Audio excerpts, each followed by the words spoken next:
A poor 9-year-old girl helps an elderly man fix a flat tire on his way to an important meeting. She doesn't know he's the millionaire CEO who fired her mother just weeks ago. Before the story begins, wherever you are on your journey, consider this as encouragement to keep going. If this resonates with you, please give us a like and subscribe to our channel for more inspiration. Raindrops pelted against the cracked sidewalk as 9-year-old Emma Jenkins huddled beneath her tattered yellow raincoat. The April shower had caught her on her walk home from school, but she didn't mind. The rain meant fewer people would notice her worn-out shoes or the patch on her backpack. Her mother always said they weren't poor, just between opportunities. But Emma understood more than her mother realized. She spotted him while crossing Mason Street, an elderly gentleman in an expensive suit, kneeling beside a sleek black Mercedes with a flat tire. His silver hair was getting soaked as he stared helplessly at the car. Emma should have walked straight home. Her mother would worry, but something in the man's defeated posture tugged at her heart. "Excuse me, mister, do you need help?" Emma called, approaching cautiously. The man turned, surprise etched across his weathered face. His eyes, pale blue and weary, assessed her for a moment. "I doubt you can change a tire, young lady," he said, his voice deep but not unkind. Emma smiled. "My mom taught me. She says girls need to know these things." She didn't add that they couldn't afford roadside assistance when their old Chevy broke down. "Is that so?" The man's expression softened slightly. "I'm Walter Blackwell. I was headed to an important board meeting when this happened." He gestured to the flat tire in frustration. "My driver is sick today, and I haven't changed a tire in 30 years. "I'm Emma," she replied, setting down her backpack under a nearby tree. "We just need your jack and tire iron." For the next 20 minutes, Emma guided Mr. Blackwell through the tire-changing process. Her small hands demonstrated where to place the jack, how to loosen the lug nuts in a star pattern, and how to position the spare tire. Mr. Blackwell followed her instructions with growing admiration. "My goodness," he said as they finished. "Where did you learn all this?" "Mom says knowing how to fix things saves money," Emma replied, wiping her hands on her jeans, leaving streaks of black grease. "She knows how to fix lots of stuff." Walter checked his watch and frowned. "I'm already late." "Thank you, Emma. You're quite remarkable." He reached for his wallet. Emma stepped back quickly. "Oh, no, sir. Mom says we help people because it's right, not for money." Walter paused, studying her. The rain had eased and sunlight broke through the clouds, illuminating Emma's freckled face and determined green eyes. Something about her stirred a memory, a feeling he'd long forgotten. "At least let me drive you home," Walter offered. "It's the least I can do." Emma hesitated. Her mother had strict rules about strangers, but Mr. Blackwell didn't seem dangerous, just a grandpa type who didn't know about cars. "I guess that would be okay," she finally said. "I live on Maple Street, the blue apartment building." Doodle. As Emma climbed into the luxury car, she had no idea that Walter Blackwell was CEO of Blackwell Industries, the company that had laid off her mother just 3 weeks ago. And Walter had no idea that this chance encounter would change everything he thought he knew about business, family, and the true cost of success. The leather seats of Walter's Mercedes felt like clouds compared to the hard plastic chairs at Emma's school. She tried not to fidget as they drove, acutely aware of her muddy shoes on the immaculate floor mats. "So, Emma, you mentioned your mother teaches you practical skills," Walter said, navigating through Millfield's rain-slicked streets. "What does she do for work?" Emma's smile faded slightly. "She used to work with numbers at a big company. She was really good at it, but—" Her voice trailed off. "But?" Walter prompted gently. "They let her go last month. Mom says it's just business, that companies have to make tough choices sometimes." Emma's fingers twisted the hem of her raincoat. "She's been looking for a new job every day. She says we'll be fine." Walter's hands tightened imperceptibly on the steering wheel. Layoffs were an unfortunate reality in business. He'd approved the latest round himself after the quarterly earnings call. His son, James, had insisted it was necessary to appease the shareholders. "That's Maple Street up ahead," Emma pointed, "the blue building with the fire escape." As they approached, Walter recognized West Side Commons, one of the struggling apartment complexes on the outskirts of town, a far cry from his lakeside mansion in Millfield Heights. "Thank you again for the ride, Mr. Blackwell," Emma said, reaching for her backpack. "Wait," Walter said, suddenly hesitant to let her go. "What's your mother's name? Perhaps I know someone who's hiring." "Rebecca Jenkins," Emma replied. "She's super smart with computers and accounting stuff." Walter felt the blood drain from his face. Rebecca Jenkins. The name had appeared on the layoff list just weeks ago. He remembered questioning her inclusion. She had excellent performance reviews, but James had insisted she was redundant after the new accounting software implementation. "Are you okay, Mr. Blackwell? You look funny." Walter composed himself quickly. "Yes, just remembered something about my meeting. Here." He reached into his coat pocket and pulled out a business card. "If your mother needs anything, tell her to call this number." Emma examined the simple white card with Walter Blackwell and a phone number embossed in black. She carefully tucked it into her backpack. "Thanks. Mum probably won't call, though. She's pretty stubborn about handling things herself." As Emma hopped out and waved goodbye, Walter sat motionless in his idling car. Through the lobby window, he watched her greet the elderly security guard with a familiar hug before disappearing into the elevator. 30 minutes later, Walter finally arrived at Blackwell headquarters for his delayed meeting. The board members were visibly annoyed by his tardiness, but Walter barely registered their displeasure. His mind kept returning to Emma, her resourcefulness, her pride, her mother struggling to find work after he had signed off on her termination. "Dad," James Blackwell's sharp voice cut through his thoughts. "The Q2 projections." At 42, James was the company's COO and impatient heir apparent. Since Walter's wife Martha had passed away last October, James had become increasingly aggressive about modernizing the company's approach. "Yes," Walter said, straightening in his chair. "But first, I'd like the HR files for all employees terminated in the last quarter." James frowned. "Why would you need those? The cuts are done." "Perhaps," Walter replied, his mind already formulating a plan. "But I'm not convinced we made all the right choices." As the meeting proceeded, Walter made a decision. He would learn everything he could about Rebecca Jenkins and her daughter Emma. He owed them that much at least. Rebecca Jenkins stared at the rejection email on her phone, the words blurring as she fought back tears. 6 interviews in 3 weeks, and still nothing. She closed the email app and checked the time, 5:45 p.m. Emma would be wondering where dinner was. "Any luck today, Becca?" Marge, the diner's 60-something waitress, topped off Rebecca's coffee cup. Sunset Diner had become Rebecca's second home during her job search, offering free Wi-Fi and Marge's bottomless coffee. "Nothing yet," Rebecca sighed, "but something will turn up." "You'll find something better than that Blackwell place," Marge said firmly. "Those corporate types don't appreciate real workers anyway." Rebecca smiled weakly. The truth was, she had loved her job at Blackwell Industries. For 3 years, she'd streamlined their accounting systems, often working late into the night. The termination had come without warning, a generic email, followed by a brief meeting with HR. No explanations, just a modest severance package that was rapidly dwindling. At home, Rebecca found Emma at the kitchen table, attempting to make sandwiches with the last of their bread and peanut butter. "Hi, Mum, I made dinner," Emma announced proudly. Rebecca kissed the top of her daughter's head, noticing the faint smell of motor oil in her hair.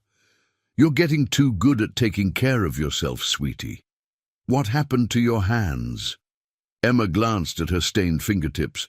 "Oh, I helped a man change his tire after school. He was really nice. He even drove me home." Rebecca froze. Emma, what have I told you about strangers? He wasn't scary, Mom. He was old, like Grandpa's age, and he didn't know how to fix his car. His name is Mr. Blackwell, and he gave me his card in case you needed help finding a job. Rebecca's heart skipped a beat. Blackwell? Did you say Blackwell? Let me see the card. Emma retrieved the business card from her backpack. Rebecca stared at the name in disbelief. Walter Blackwell, founder and CEO of Blackwell Industries, the very man whose signature had been on her termination notice. Do you know him, Mom? Rebecca carefully controlled her expression. I've heard of him. Emma, promise me you won't talk to him again without asking me first. But he was nice. Just promise me, Emma. Later that night, after Emma was asleep, Rebecca sat at their small kitchen table, turning Walter's business card over in her hands. The irony was almost too much to bear. Her daughter had helped the very man responsible for their current struggles.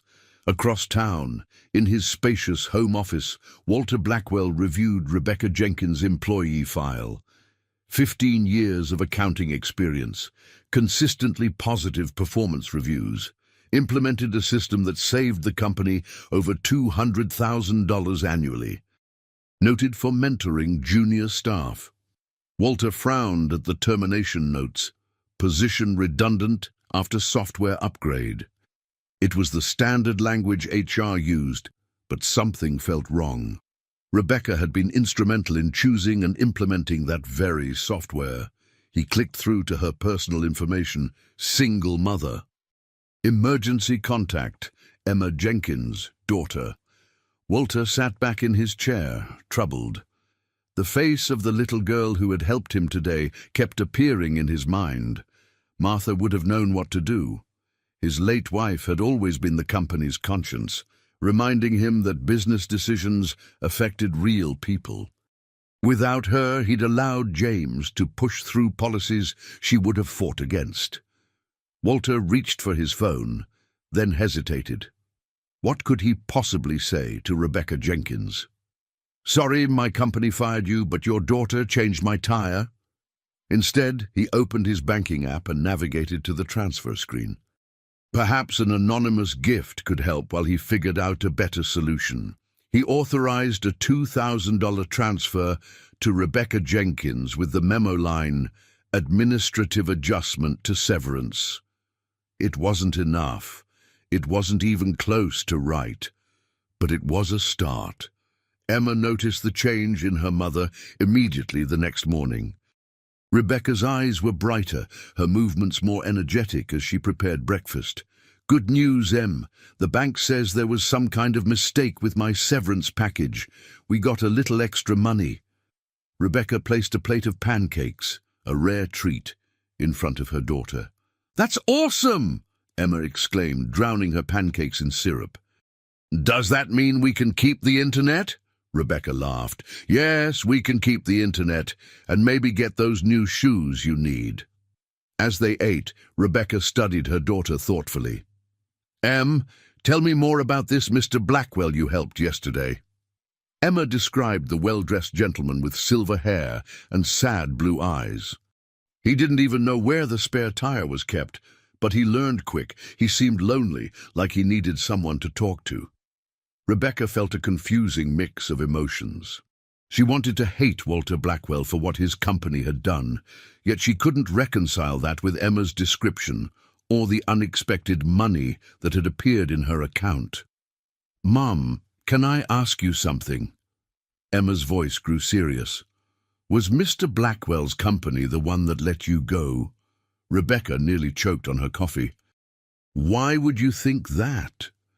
I saw his name on some papers you were looking at last night, Emma admitted.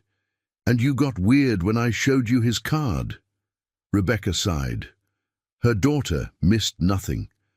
Yes, he owns the company I worked for. But Emma, business is complicated. I'm sure Mr. Blackwell doesn't even know who I am.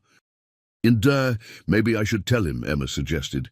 He seemed really nice. I bet he'd give you your job back. Absolutely not, Rebecca said firmly. Promise me you won't contact him, Emma. We're doing fine on our own. Arthur. But as Rebecca dropped Emma at school and headed to her morning job interview, she couldn't help wondering if Walter Blackwell had somehow discovered who she was. Was the additional money guilt money? Coincidence seemed unlikely. Meanwhile, Walter was facing his own moral dilemma during the morning executive meeting. James was presenting plans for another round of efficiency measures. These additional cuts will boost our Q2 numbers significantly, James explained, gesturing to the PowerPoint displaying potential savings. We've identified another 15 positions that could be eliminated or outsourced. Walter studied the faces around the conference table. When had Blackwell Industries become so focused on cutting rather than building? Martha had always insisted that their employees were their greatest asset, not liabilities to be trimmed. I'm not convinced this is the right direction, Walter said, interrupting James mid-sentence. Perhaps we should be investing in our people rather than discarding them. The room fell silent. Walter rarely contradicted his son in meetings. Dad, James said carefully, the board is expecting these measures. We've already communicated our strategy. The board works for the company, not the other way around, Walter replied. I'd like to table these cuts pending a full review of our corporate strategy. James's jaw tightened, but he nodded stiffly. After the meeting, Walter's assistant, Patricia, approached his office. Sir, there's a situation in the lobby. Security has detained a young girl who was asking for you. Walter froze. A young girl? What's her name? Emma Jenkins, sir. She says you know her. Walter was already moving toward the elevator. Tell security to treat her with respect. I'll be right down. In the lobby, Walter found Emma sitting on a bench beside a stern security guard. Her school backpack was on the floor beside her, and her expression brightened when she saw him. Mr. Blackwell, they wouldn't believe that I knew you. Walter smiled at her. It's all right, John, he told the guard. Ms. Jenkins is my guest. He turned to Emma. Shouldn't you be in school, young lady? Emma looked down. I know, but this was important. It's about my mom. Walter's heart sank. Had Rebecca discovered the source of the money? Let's talk in my office, he said quietly. As they rode the elevator to the executive floor, Walter realized that Emma Jenkins had accomplished something extraordinary. She had made him care again. Emma's eyes widened as she entered Walter's corner office.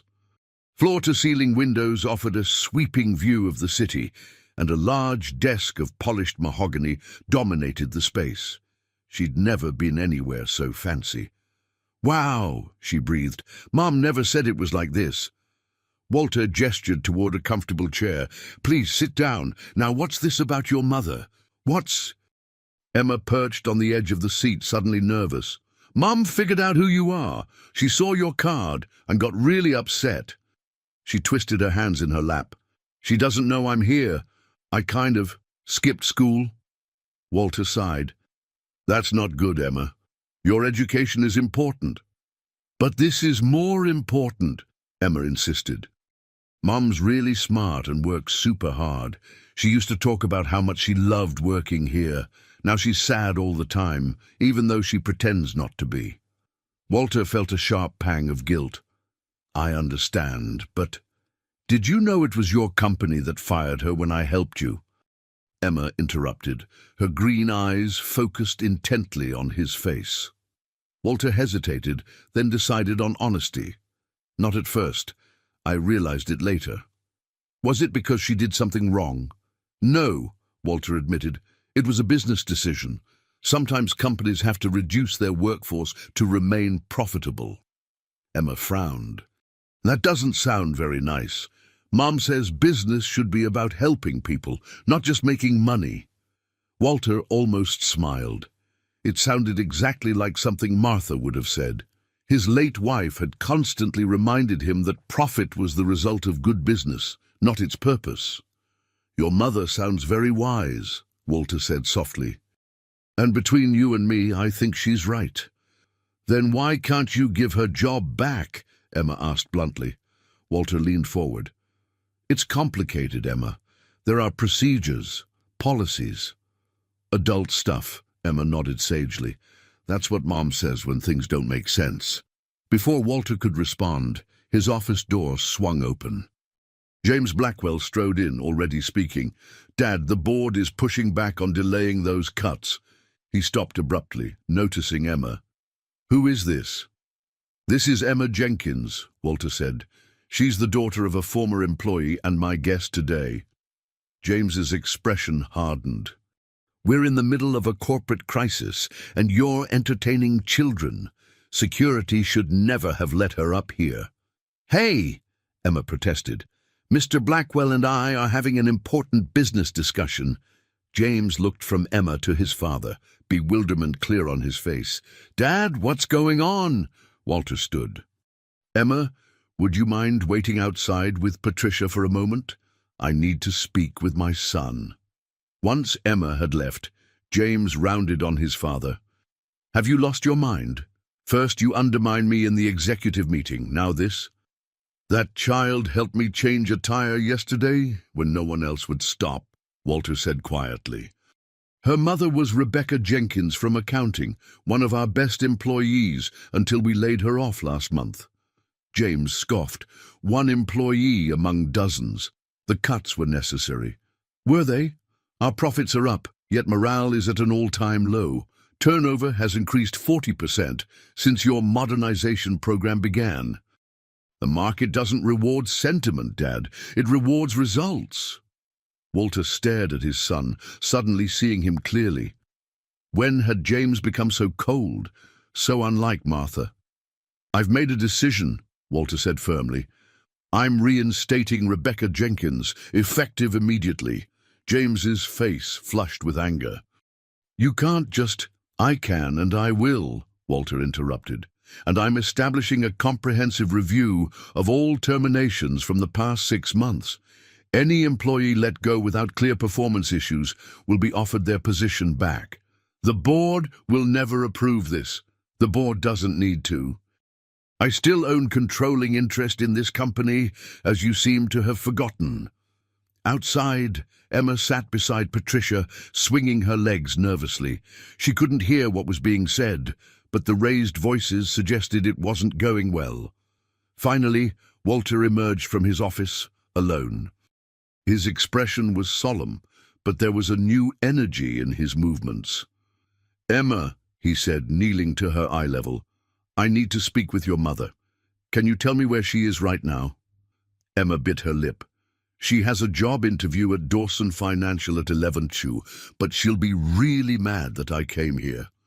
Walter checked his watch, 10:30. Then we'd better hurry, and don't worry about your mother. I'll take full responsibility. As they rode the elevator down, Emma looked up at him. Are you going to help her, Mr. Blackwell? Walter nodded. I'm going to try, Emma. And please call me Walter. Rebecca Jenkins sat in Dawson Financial's waiting area, reviewing her resume one last time. This position paid less than her role at Blackwell Industries, but at this point, she couldn't afford to be selective. The mysterious severance adjustment had bought them some time, but it wouldn't last forever. Her phone vibrated with a text from Emma's teacher. Emma absent from morning classes. Please confirm if excused. Rebecca's stomach dropped. Emma had never skipped school before. She quickly dialed her daughter's cell phone, but it went straight to voicemail. Where could she be?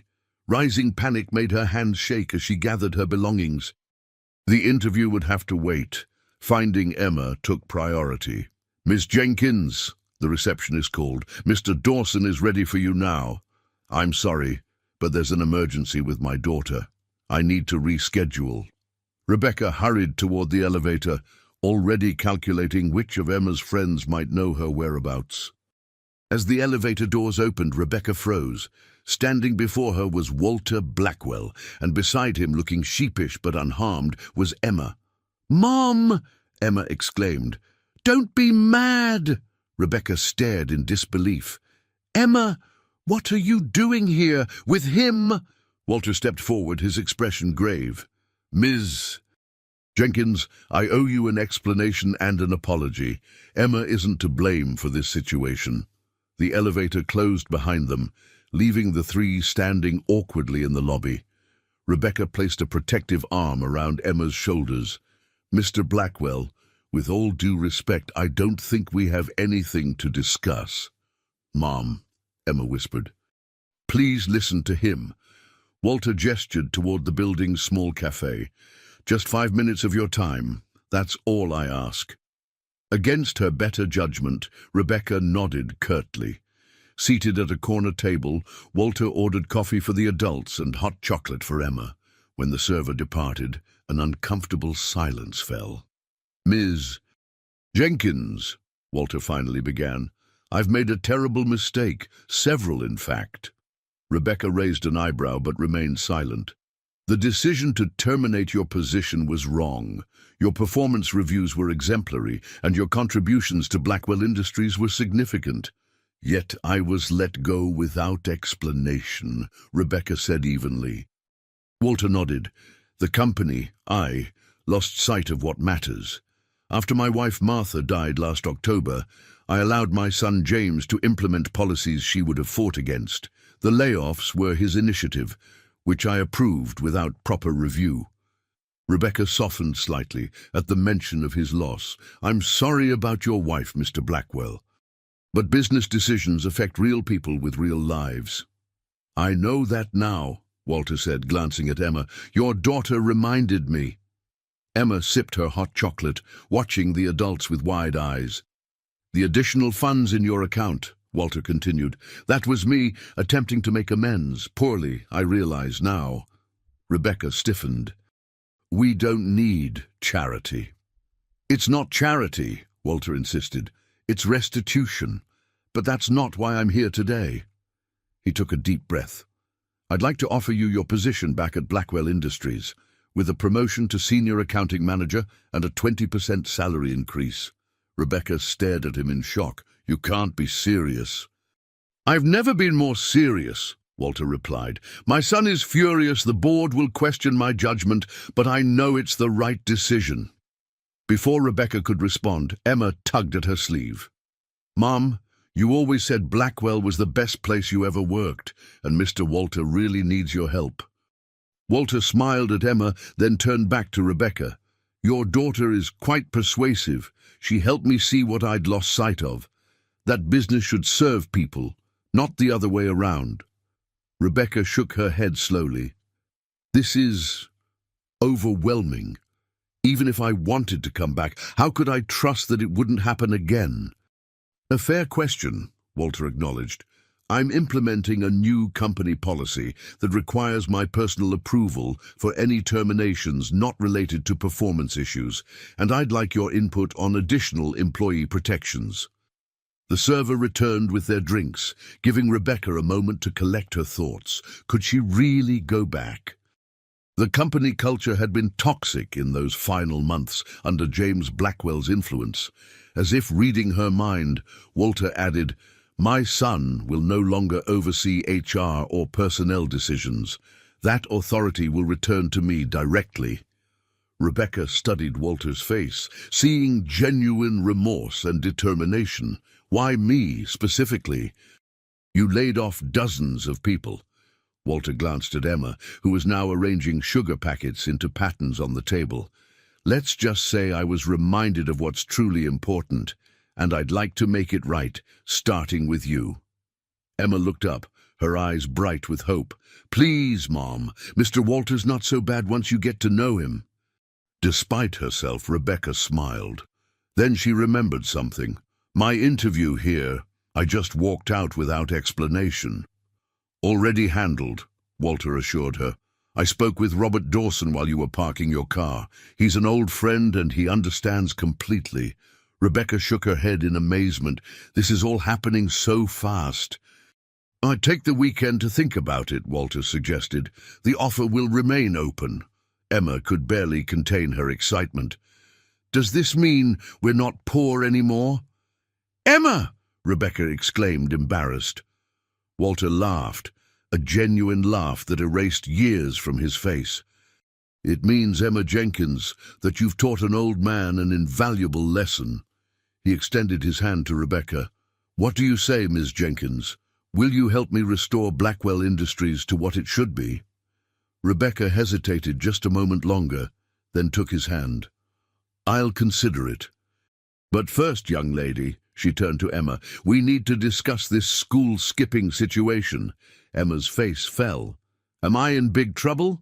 Walter and Rebecca exchanged a look, and for the first time they shared a moment of perfect understanding. Let's just say, Rebecca replied, that sometimes breaking the rules is necessary when the rules themselves are broken. Monday morning arrived with a sense of anticipation that Rebecca hadn't felt in weeks. After spending the weekend deliberating, she had decided to accept Walter's offer to return to Blackwell Industries. Emma had been ecstatic, dancing around their small apartment when Rebecca shared her decision. I knew Mr. Walter would fix everything, Emma had exclaimed, hugging her mother tightly. He's nice even though he's rich, and now we can keep the internet. Rebecca had laughed, touched by her daughter's simple priorities. Yes, sweetie, we can keep the internet, and maybe even get you those new sneakers you've been eyeing. Now, as Rebecca walked through the gleaming lobby of Blackwell headquarters, she felt a mixture of hope and trepidation. The security guard, who had processed her termination just weeks ago, now smiled and handed her a fresh ID badge with Senior Accounting Manager printed beneath her name. Employees she had once worked with stared in surprise as she made her way to the executive floor, a place she had rarely visited in her previous role. Rebecca Jenkins. A young assistant approached her at the elevator. Mr. Blackwell is expecting you. I'll show you to his office. The executive floor was hushed, with plush carpeting that muffled footsteps and original artwork adorning the walls. Rebecca straightened her blazer, purchased yesterday with the unexpected severance adjustment, and took a deep breath. Walter greeted her warmly, rising from behind his desk. Ms. Jenkins, I'm delighted you decided to return. Thank you, Mr. Blackwell, and please, call me Rebecca. Rebecca, he nodded, gesturing to a chair. There's someone I'd like you to meet. He pressed the intercom. Patricia, please send them in. The door opened to reveal 3 former colleagues, all accounting department employees who had been laid off in the same round as Rebecca. Their expressions mirrored her own confusion. You all know Rebecca Jenkins, Walter announced. As of today, she's our new Senior Accounting Manager, and each of you is being offered your former positions back with improved compensation packages. The room fell silent as the news sank in. Then Margaret Chen, a quiet, brilliant analyst in her 50s, spoke up. Mr. Blackwell, may I ask what prompted this reversal? Walter's eyes crinkled. Let's just say I received some wisdom from an unexpected source. Blackwell Industries is changing course, returning to the values we were founded upon. After the meeting, Walter showed Rebecca to her new office, a spacious room with windows overlooking the city. Her name was already on the door, Rebecca Jenkins, Senior Accounting Manager. This is quite an upgrade, Rebecca said, running her fingers along the polished desk. You've earned it, Walter replied. And there's one more thing. He handed her a folder. I'd like you to review the company's recent cost-cutting measures and identify positions that should be reinstated. You have full access to all financial data. Rebecca opened the folder, stunned by the responsibility. This is substantial authority. You understand both the numbers and the human impact, Walter said simply. That's a perspective we've been missing. As Walter left, Rebecca sat at her new desk, overwhelmed by how quickly her life had changed. She opened her laptop to send a quick text to Emma, who would be in school. First day going well? Love you. The response came immediately. Does your office have free snacks? Love you too. Rebecca smiled, then turned to the mountain of files waiting for her review. She had a lot to prove, not just to Walter, but to herself. Across the building, James Blackwell paced his office, seething. The news of his father's hiring spree had spread throughout the company, undermining months of careful restructuring. He grabbed his phone and dialed. "Lawrence, it's James Blackwell. I need to call an emergency board meeting. My father has lost objectivity and the company is at risk." "James, are you sure this is wise?" Lawrence Matthews, the board's legal counsel, sounded hesitant. "Your father still holds controlling interest." "I'm aware," James snapped. "But the board has a fiduciary duty to the shareholders. Dad's sudden reversal of our efficiency measures threatens everything we've accomplished." After hanging up, James stared out his window at the city skyline. He'd spent his entire career preparing to lead Blackwell Industries, following his father's example. Until his mother died, they'd been aligned in their vision. Now it felt like everything was unraveling because of a chance encounter with a child and her mother. Meanwhile, Emma sat in her classroom, unable to focus on her math worksheet. Her teacher, Ms. Coleman, had accepted her mother's excuse for Friday's absence, but had given Emma a stern look that suggested she wasn't entirely convinced. "Emma," Ms. Coleman called, "would you solve the next problem on the board?" As Emma approached the whiteboard, she noticed a familiar black Mercedes pulling into the school parking lot. Mr. Walter was here, but why? She quickly wrote the answer to the math problem and returned to her seat, her mind racing with possibilities. When the lunch bell rang, Emma was summoned to the principal's office. She walked down the hallway with growing anxiety. Had Mr. Walter said something about her skipping school? To her surprise, Walter was chatting amicably with Principal Davis. Both men smiled when she entered. "There she is," Walter said warmly. "Emma, I hope you don't mind this surprise visit. I wanted to thank you properly for your help last week." Emma glanced nervously at Principal Davis. You're welcome." "Mr. Blackwell has made a generous donation to our school," Principal Davis explained, "specifically to establish a new program for teaching practical life skills to students." The Blackwell Industries boardroom hummed with tension the following morning. The 12 board members, mostly longtime friends of Walter's, sat uncomfortably around the polished conference table. James stood at the head of the room, his presentation already loaded on the large display screen. His crisp navy suit and perfectly knotted tie projected the confidence he needed to convince the board that his father had lost his way. Walter entered with Rebecca beside him, causing a ripple of whispers. Board members rarely interacted with employees below the executive level. Walter had deliberately arrived 10 minutes late, a tactical move to unsettle James, who valued punctuality above all else. "Gentlemen, ladies," Walter nodded to the group, "I apologize for the delay. I believe you know Rebecca Jenkins, our new senior accounting manager." James's jaw tightened. "Dad, this is a closed board meeting to discuss sensitive leadership matters. Ms. Jenkins should wait outside." "Ms. Jenkins is here at my request," Walter replied calmly, taking his seat at the opposite end of the table. "She has valuable insights into the issues I believe you're planning to raise." Rebecca sat quietly, acutely aware of the power dynamics at play. The boardroom, with its mahogany paneling and views of the city skyline, intimidated her. This wasn't just about her job anymore, it was about the direction of an entire company. James cleared his throat. "As you all know, Blackwell Industries has made significant progress in streamlining operations over the past 6 months. Our profit margins have increased by 14%, and our stock has risen accordingly." He clicked to a slide showing an upward trending graph. "However, recent actions threaten to undo this progress. My father has unilaterally rehired terminated employees, increased salary expenditures, and initiated costly new programs without board approval." Several board members shifted uncomfortably, glancing between father and son. The boardroom's tension was palpable, amplified by the morning sunlight streaming through the floor-to-ceiling windows. The question before us is whether these emotional decisions should be allowed to undermine our fiduciary responsibility to shareholders. James's voice hardened.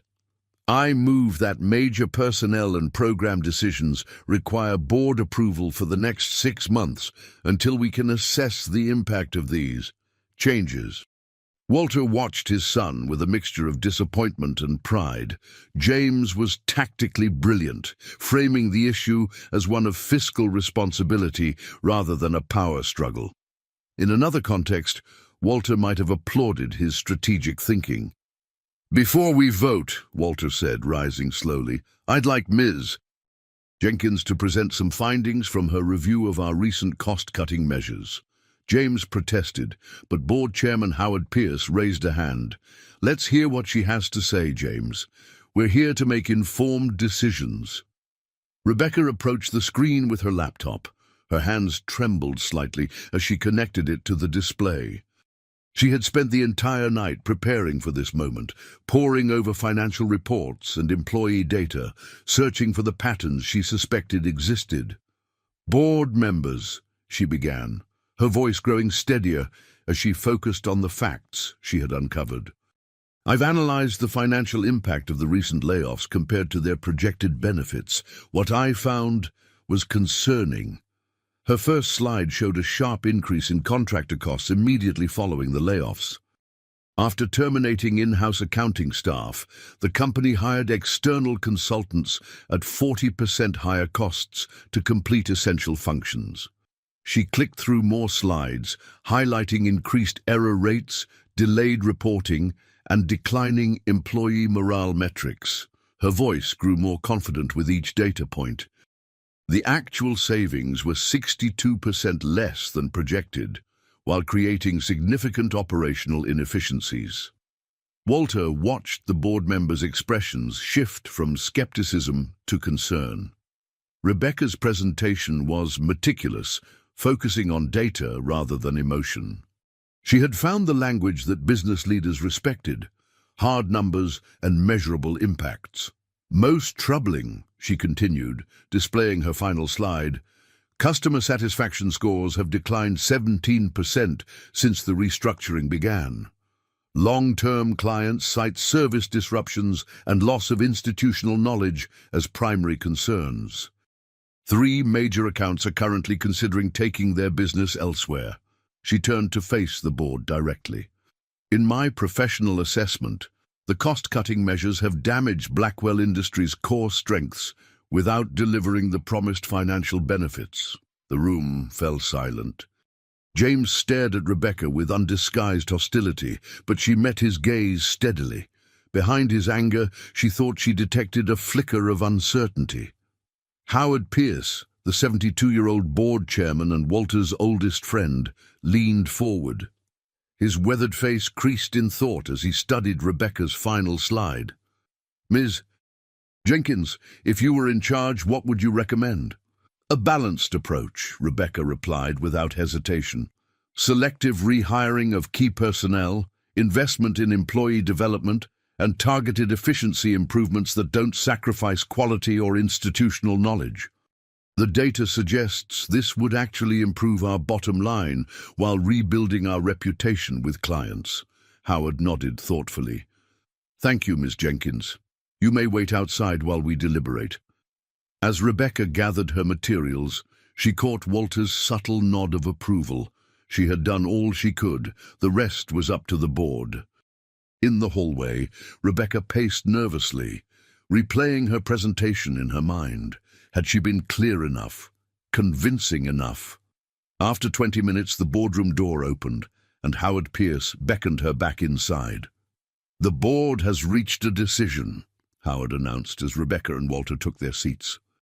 We have voted on James's motion to require board approval for major personnel and program decisions. James sat straight-backed, his expression unreadable. The motion has been rejected, Howard continued. Furthermore, the board has approved Walter's proposal for a comprehensive review of all cost-cutting measures with Ms. Jenkins leading the analysis team.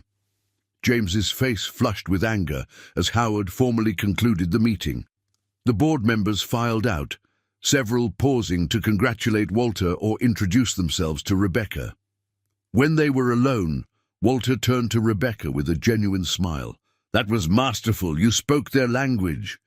I just presented the facts," Rebecca said modestly. "Facts with context," Walter corrected. "Numbers with humanity behind them. That's what Martha always did, reminded us that spreadsheets represent people's livelihoods." As they walked back to their offices, neither noticed Emma sitting in the reception area, having arrived with a school group for a company tour. She had witnessed the entire exchange through the glass walls of the conference room, unable to hear the words, but understanding perfectly the battle being fought. "Mum, do you think Mr. Walter and his son will ever be friends again?" Emma asked, swirling her spoon through her ice cream. It was Friday evening, and Rebecca had taken her daughter out to celebrate surviving her first week back at Blackwell Industries. They sat at a small table by the window at Miller's ice cream parlor, Emma's favorite treat spot since she was 5. Rebecca considered the question carefully. Since the board meeting 3 days ago, James had barely spoken to his father, communicating through terse emails and intermediaries. The tension in the executive corridor was palpable, with employees taking sides in hushed conversations. "I hope so, sweetie. Family relationships are complicated, especially when business is involved." "James looks sad," Emma observed, licking chocolate from her spoon. "Not angry sad, but lonely sad, like Mr. Walter was when I first met him." Rebecca was continually amazed by her daughter's emotional intelligence. At 9 years old, Emma often perceived dynamics that adults missed. "You noticed that, did you?" Emma nodded, scooping up a large spoonful of chocolate ice cream. "He doesn't have anyone to help him change his tire." Rebecca laughed. "That's one way of looking at it. Sometimes people need help, but they're too proud to ask for it." "Then we should just help without asking," Emma declared with the simple logic of childhood, "like I helped Mr. Walter." Their conversation was interrupted by Rebecca's phone. Walter's name flashed on the screen. She hesitated. It was Friday evening, and she'd promised Emma no work calls during their celebration. "It's okay, Mom," Emma said, reading her expression. "It might be important," Rebecca answered. "Walter, is everything all right?" "Rebecca, I apologize for calling after hours," Walter said when she answered. His voice sounded strained, almost vulnerable. "But I could use your assistance with something personal." "If it's not convenient, I completely understand." Rebecca glanced at Emma, who was watching her curiously. "We're just finishing ice cream. What's going on?" "It's difficult to explain over the phone. Would it be possible for you to stop by my home this evening? I realize it's an imposition, but we can come," Rebecca said, surprising herself. "Just text me your address." Emma's eyes widened. "Are we going to Mr. Walter's house?" 20 minutes later, Rebecca's modest sedan turned onto Lakeshore Drive, following the GPS directions to Walter's address. The houses grew increasingly grand as they drove, until they reached a pair of ornate iron gates that swung open as they approached. "Wow," Emma whispered, pressing her face to the window. "It's like a castle." Walter's lakeside mansion was indeed impressive, a sprawling stone structure with panoramic windows overlooking Lake Millfield. Perfectly manicured gardens surrounded the circular driveway, where a fountain splashed softly in the evening light. Walter greeted them at the door, looking uncharacteristically casual in slacks and a sweater. Without his usual suit and tie, he seemed older, the lines in his face more pronounced. "Thank you for coming. Please come in." He led them through a foyer with soaring ceilings and marble floors to a cozy study lined with bookshelves. Unlike the imposing grandeur of the entrance, this room felt lived in and personal. A fire crackled in a stone hearth, and comfortable leather chairs invited conversation. Photos adorned the walls. Walter with a beautiful silver-haired woman, younger versions of Walter and James fishing together, family gatherings spanning decades. This was Martha's favorite room, Walter explained, gesturing to the comfortable seating area. She always said it was the heart of our home. The rest was just for show, but here is where we actually lived. It's beautiful, Rebecca said sincerely, noticing the well-worn books and personal touches that made the space warm despite its size. But Walter, why did you call us here? You seemed troubled on the phone. Walter sighed, sinking into an armchair.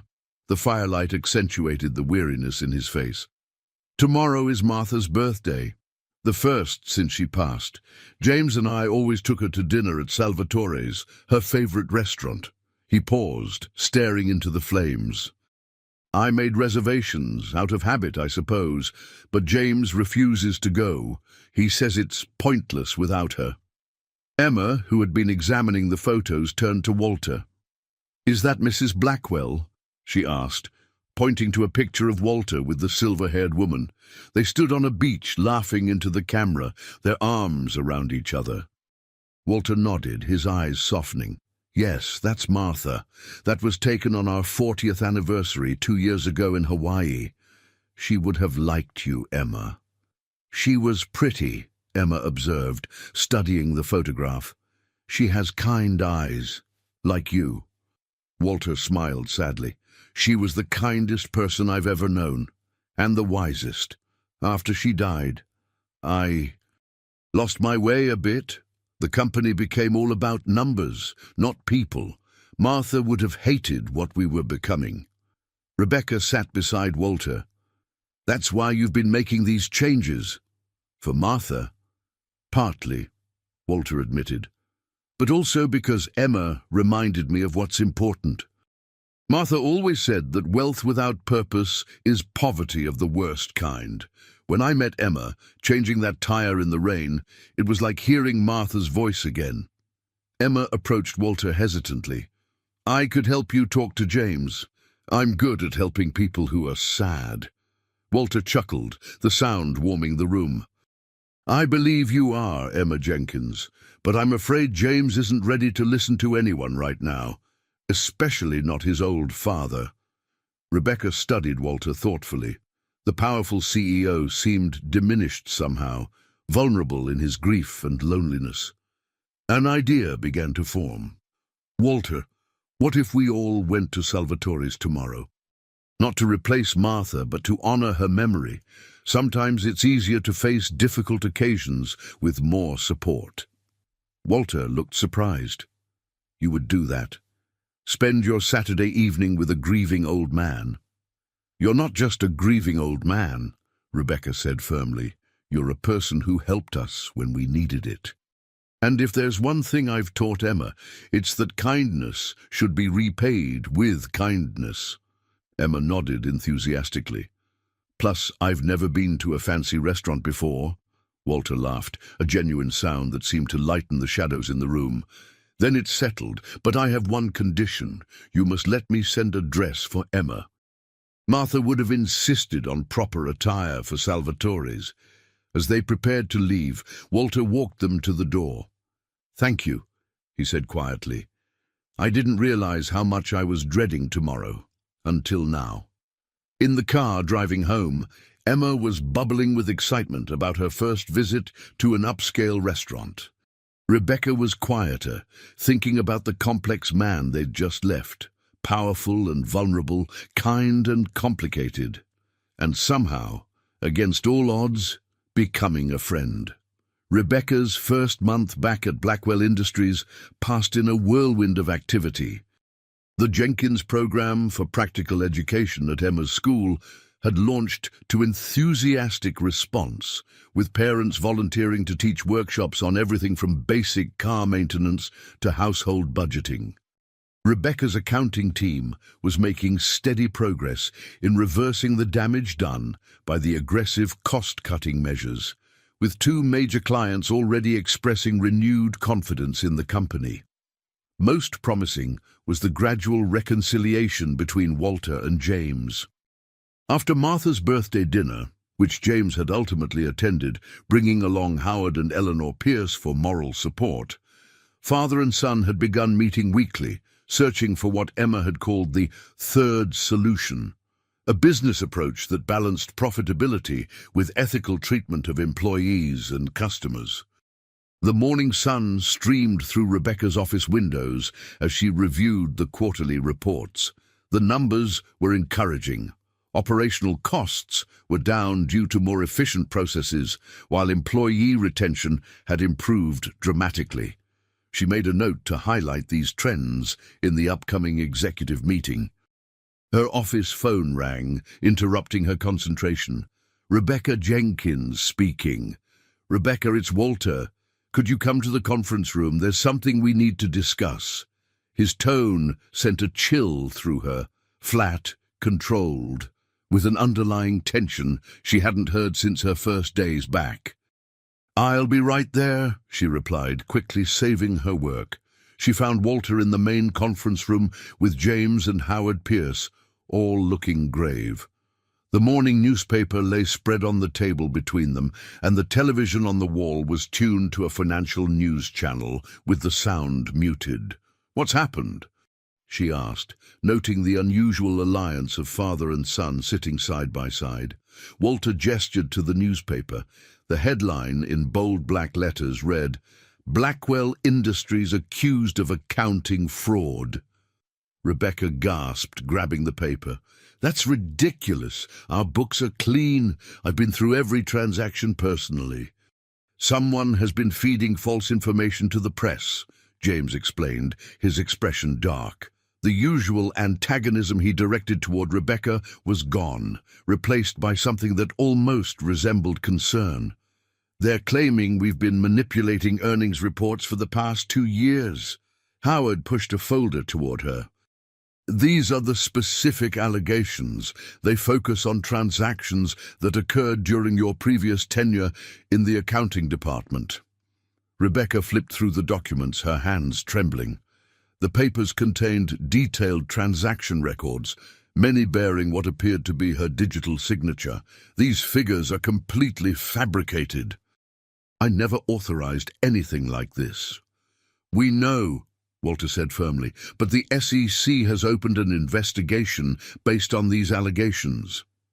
And he hesitated, glancing at James.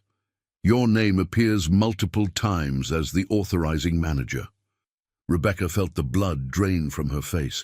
The implications hit her like a physical blow. "That's impossible. I never signed off on these transactions. Someone must have forged my authorization." James leaned forward. "Someone went to considerable effort to make it appear that you did. The question is who and why." Rebecca's mind raced, flipping through possibilities.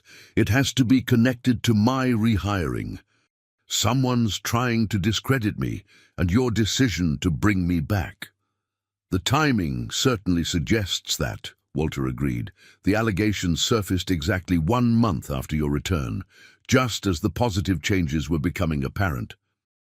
"Dad," James said quietly, surprising Rebecca with his thoughtful tone, "we need to consider that this might be retaliation from one of the executives who supported my cost-cutting initiatives, someone who stands to lose if our new direction succeeds." Rebecca was startled by James's defense. He had been her most vocal opponent initially, but over the past weeks, his attitude had gradually shifted as her team's improvements showed results. "Whoever it is," Howard said grimly, "they've put the company in jeopardy. If these allegations gain traction, our stock will plummet." "What do we do?" Rebecca asked, thinking of Emma. How would she explain this to her daughter? 9-year-olds understood fairness intrinsically. The injustice of being accused of something you didn't do would resonate all too clearly. "For now, we cooperate fully with the SEC investigation," Walter replied. "James has already contacted our legal team. In the meantime, Rebecca, I need you to go through every transaction from the past 2 years, identifying any irregularities or unauthorized access to the accounting systems. You'll have my full department at your disposal, James added, whatever resources you need. As the meeting concluded, Walter asked Rebecca to stay behind. When they were alone, he spoke with quiet intensity. Rebecca, I want to be absolutely clear. I don't believe for 1 second that you had anything to do with this. Thank you, she whispered, fighting tears. The stress of the situation was finally hitting her. But Walter, if the press gets hold of my name, we'll protect you, he promised. The Jenkins name will not be dragged through the mud. I give you my word. But by afternoon, Rebecca's worst fears were realized.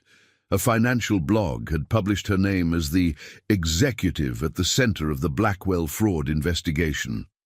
Within hours, reporters were calling her cell phone and waiting outside Blackwell headquarters. Social media was already buzzing with speculation. Her LinkedIn profile suddenly flooded with views. Walter immediately issued a statement expressing complete confidence in Rebecca and denying all allegations of wrongdoing, but the damage was spreading like wildfire. By market close, Blackwell's stock had dropped 12%. Sitting in her office, with the blinds drawn against the press cameras outside, Rebecca stared at her computer screen in disbelief. How had her life turned upside down so quickly? Just this morning, she'd been celebrating their progress. Her phone chimed with a text from Emma's school. Please pick up Emma immediately. Press members attempting to question her. Panic surged through Rebecca. She called Walter, her voice shaking. They're at Emma's school. They're trying to talk to my daughter. Walter's response was immediate and resolute. Stay where you are. I'll handle this personally. Dawn found Rebecca still working, surrounded by empty coffee cups and pages of notes. The security logs had revealed something disturbing, a pattern of late-night system access from the executive floor throughout March. Someone with high-level clearance had been methodically altering financial records, creating a false trail that implicated her. The dates corresponded exactly with the fraudulent transactions highlighted in the press allegations. She rubbed her tired eyes, trying to focus on the screen before her. After Walter's call yesterday, she had been whisked from Blackwell headquarters through an underground parking garage to avoid the press. To her surprise, James had personally driven her to his home in an exclusive gated community where Emma was already waiting, having been picked up from school by Walter's assistant. A soft knock interrupted her concentration. Emma stood in the doorway of the guest bedroom that had become Rebecca's temporary command center, her hair tousled from sleep. "Mom, have you been up all night again?" Emma's voice held the gentle reproach of a child who sometimes had to parent her parent. Rebecca managed a smile, pushing back from the laptop. "Just working on a puzzle, sweetie. Did you sleep okay in this big house?" Emma nodded, climbing onto the bed beside her mother. The oversized t-shirt she'd slept in, hastily purchased along with other necessities when it became clear they couldn't return to their apartment, swallowed her small frame. "Mr. James made pancakes. He says you should come eat before they get cold." The domestic image of James Blackwell, the ruthless corporate executive making breakfast pancakes, was so incongruous that Rebecca laughed despite her exhaustion. "Tell him I'll be right there." In the kitchen, James was indeed standing at the stove, flipping a perfect golden pancake. He looked different in casual clothes, younger, less severe. Without the armor of his designer suits, he seemed almost approachable. "Find anything useful?" he asked quietly, as Emma busied herself setting the table with an enthusiasm that suggested this was a novel experience for her. Rebecca hesitated, then decided to trust him.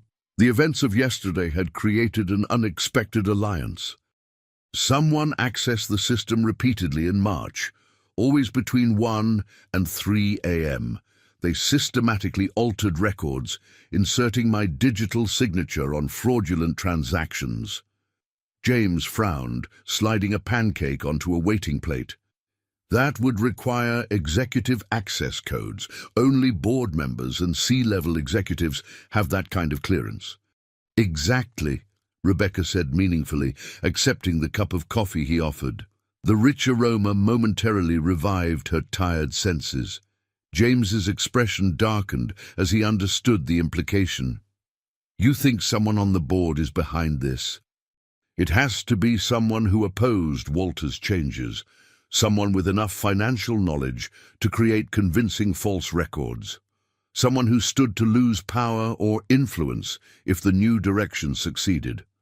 James set a plate of pancakes before Emma, then turned back to Rebecca, his voice low enough that Emma couldn't hear over her enthusiastic application of syrup. There's another possibility. What if these altered records aren't just about discrediting you? What if they're covering up actual fraud? Rebecca stared at him, the possibility clicking into place like the final piece of a puzzle. You mean someone's been embezzling from Blackwell Industries? It would explain the vehemence of the opposition to Dad's changes, James reasoned. The new transparency protocols would eventually expose any ongoing financial irregularities. Framing you kills two birds with one stone, discredits the new direction and distracts from the real crime. Their discussion was interrupted by James's phone. Walter's name flashed on the screen. James stepped out of the kitchen to take the call, but Rebecca could still hear his side of the conversation. Dad! What's... James's expression grew increasingly alarmed as he listened. When? How much access did they get? He glanced at Rebecca. Yes, she's found something similar. We'll be right there.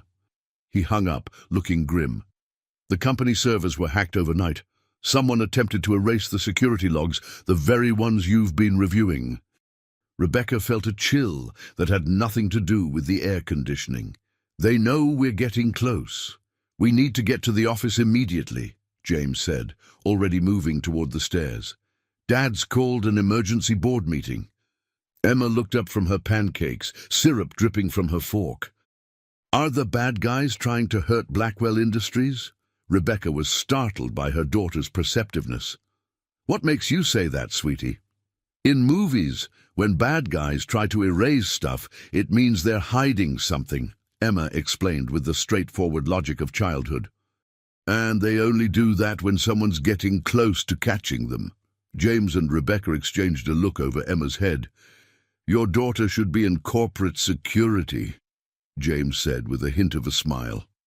20 minutes later, Walter, James, and Rebecca huddled in Walter's office, comparing findings. The attempted server breach had been partially successful, but the IT team had managed to preserve most of the security logs. The hack originated from inside the building, Walter explained, pacing behind his desk. Whoever did this has physical access to our systems. Rebecca shared her discovery about the late-night access patterns. They always logged in from the executive floor, using board-level credentials. Walter's expression hardened, the lines in his face deepening. There are only 15 people with that level of access, 14 board members, plus myself. Where's Emma? James suddenly asked, changing the subject with unexpected concern. With Howard and Eleanor, Walter replied. I thought it best to keep her away from this mess today. Rebecca nodded gratefully.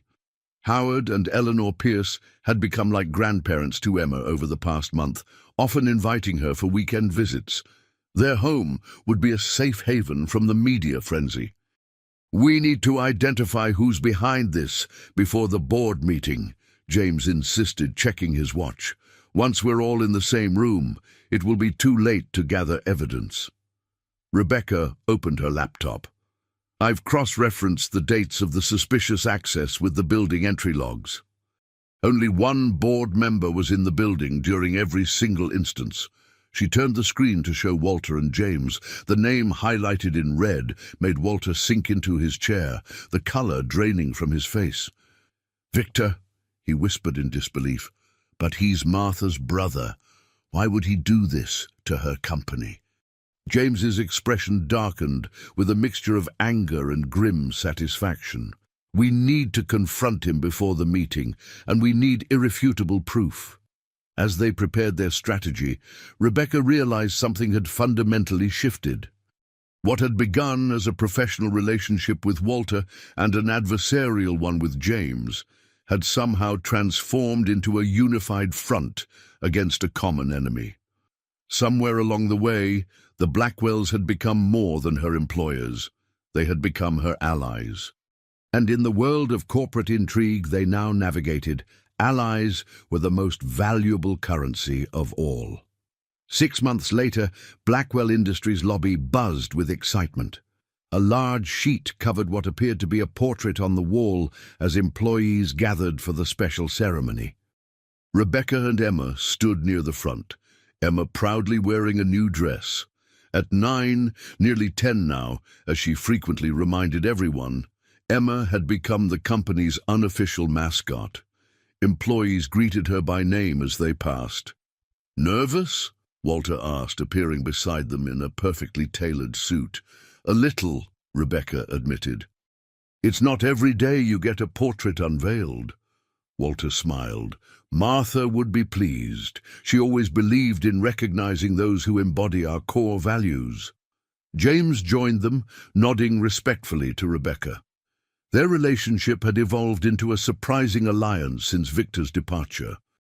The Jenkins program for practical education had expanded to 12 schools, with plans for nationwide implementation.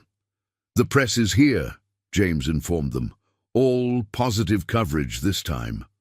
Walter stepped to the podium as the crowd quieted. "Welcome, everyone. Today marks 6 months since we recommitted Blackwell Industries to its founding principles: integrity, innovation, and investment in people." He gestured to the covered portrait. "For 20 years, my late wife Martha's portrait hung alone in this lobby.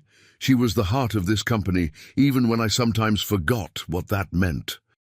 Walter's gaze found Emma. "Sometimes it takes a child to remind us of what truly matters." A 9-year-old girl who stopped to help an old man change a tire, expecting nothing in return. Emma beamed as Walter continued. "Today, we honor another individual who embodies the true spirit of Blackwell Industries, someone whose integrity never wavered, even when faced with false accusations, someone who reminds us daily that business is ultimately about people, not just profits." At Walter's nod, James pulled the cord, revealing a striking portrait of Rebecca. The crowd erupted in applause as Rebecca stared in disbelief. Her portrait now hung beside Martha's. "Mom, it's you!" Emma exclaimed, bouncing with excitement. Walter gestured for Rebecca to join him. Overwhelmed, she made her way forward, Emma following close behind. "I don't know what to say," Rebecca admitted when she reached the microphone. "Say what you always tell me," Emma whispered loudly. Rebecca laughed. "My daughter reminds me that I do have something to share, something I've told her since she was small. True success isn't measured by what you have, but by what you give. And the most valuable thing you can give is kindness without expectation of return." She glanced at the portrait, then at Emma, and finally at Walter and James. 6 months ago, a simple act of kindness changed all our lives. It reminded Mr. Blackwell of the company's heart, gave his son a new perspective, and eventually saved my career. But most importantly, it taught my daughter that helping others is always the right choice. As the event wound down, Emma tugged at Walter's sleeve. "Mr. Walter, are you still sad about Mrs. Blackwell?" Walter knelt to her level. "I still miss her every day. But I'm not sad in the same way. I think she would be happy with the changes we've made." Emma nodded seriously. "Mom says grief is just love with nowhere to go. But you found somewhere to put it, back into the company." Walter blinked rapidly. "Your mother is very wise." "That's why her picture belongs next to Mrs. Blackwell's," Emma said matter-of-factly. Later, James approached them with a small package.